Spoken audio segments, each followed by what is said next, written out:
Is there anything you foresee to 2025 specifically? I don't want to talk about 2 weeks or 6 months because for me, it doesn't make any sense. But do you see us, still being a bull run to begin with? Maybe we can start from there. I mean, do you feel like we're still in a run? Because we've seen a drop, people freaked out and, the bull run is Well, over.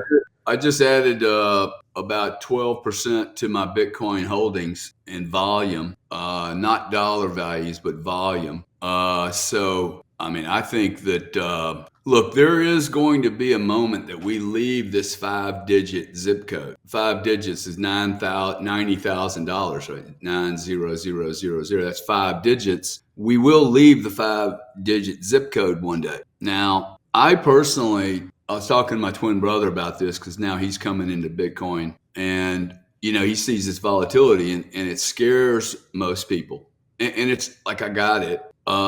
But if you study Bitcoin the way I've studied it, you start to begin to understand that this is actually once you understand this volatility and don't just listen to the words, this is why I've been so able and confident to be able to go, I have a strategy, dude.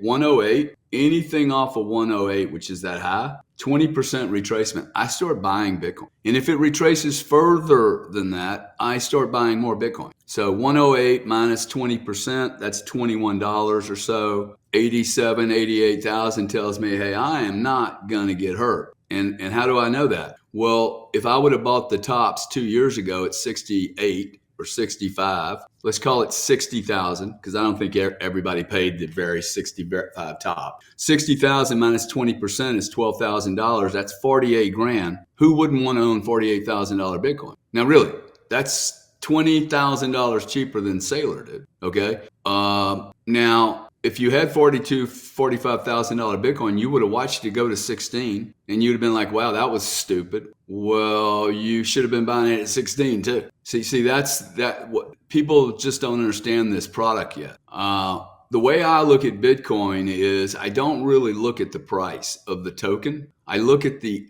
market cap of Bitcoin. This is very, very important for everyone to hear. Okay. There has never been any asset or industry ever in the history of commerce that's failed once it reaches a certain inertia, a certain critical mass. $2 trillion. Never in the history of mankind has a asset industry or industry collapsed once it hit $2 trillion. It's just too big now. So we don't go to 2 to 0.5, we go 2 to 20. It's going to 20 a lot quicker than it's going to get cut in by say 3. So I think at 10x's, without any risk of it ever doing a half. Okay, I may see $45,000 Bitcoin one day, but I'm probably more likely to see $1 million than I am 45,000. If I do see the 45,000, I will be buying this thing like an absolute machine. Okay, because if you haven't woken up, there is no shortage on diamonds. Okay, I can buy diamonds. I can make them synthetic.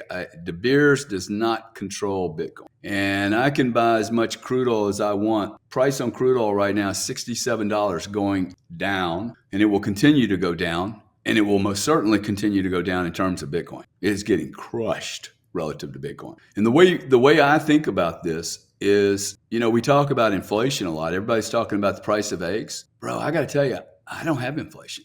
I don't know what y'all are talking about. I haven't had any inflation for 4 years. Now, this is a really interesting topic, okay? Gary Cardone, the oldest guy in the room, has no inflation.